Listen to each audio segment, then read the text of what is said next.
আসসালামু আলাইকুম সবাইকে। নতুন একটা রান্না নিয়ে আবার আপনাদের মাঝে হাজির হলাম। আজকে দেখাবো কিভাবে খুব সহজ উপায়ে আপনারা গরুর গোশত রান্না করতে পারেন। আপনারা প্রথমে গরুর গোশতগুলো ভালো মতো ধুয়ে তারপর পেঁয়াজ কাঁচামরিচ কুচি দিয়ে দিবেন।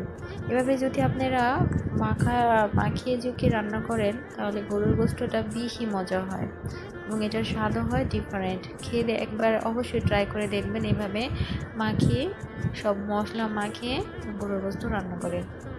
এখন আমি দিয়ে দিব মশলা।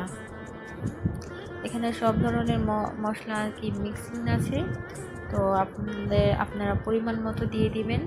যদি ঝালটা একটু বেশি পছন্দ করেন আর কালারটা একটু বেশি চান তাহলে একটু বেশি দিবেন, আর যদি কম চান তাহলে কম। আপনারা আপনাদের পরিমাণ মতো মশলাটা ইউজ করবেন।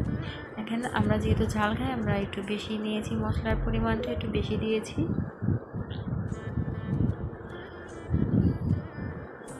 আমার শাশুড়ি মা রান্না করতেছে আর আমি ভিডিও করতেছি। আমার শাশুড়ির হাতে গরুর গোশতটাও ভীষণ মজা হয়।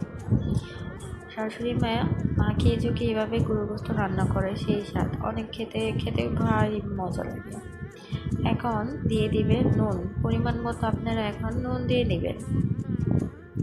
কেউ নুন বেশি খায়, কেউ কম খায়, আপনারা আপনাদের পরিমাণ মতো নুনটা দিয়ে দিবেন। এখন দিয়ে দিব সয়াবিন তেল। কেউ চাইলে সরিষার তেল ইউজ করতে পারেন।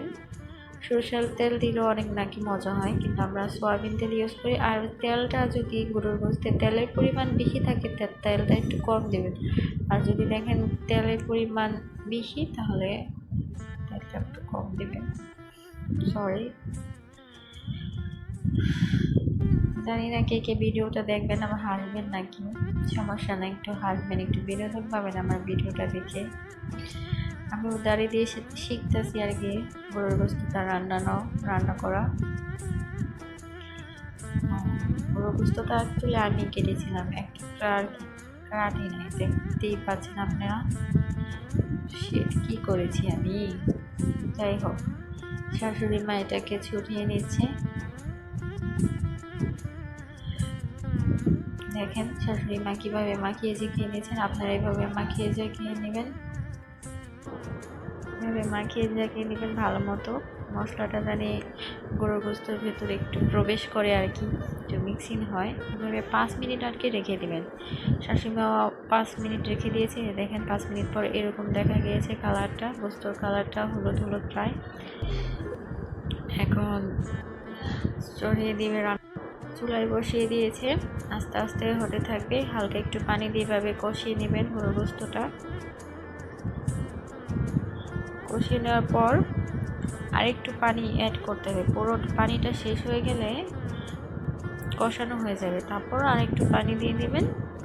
যদি কেউ আলু খেতে চান আলু দিবেন, আর যদি না খান তাও আলু দিবেন না, এটা আপনাদের ইচ্ছা। দেখেন আমি এখন ফাইনাল লুকটা দেখাচ্ছি। গরুর গোশতটা এরকম হয়েছিল, খুব মজা হয়েছিল রান্না। দেখি আপনারা বুঝতে পারছেন। আসসালামু আলাইকুম সবাইকে। ভালো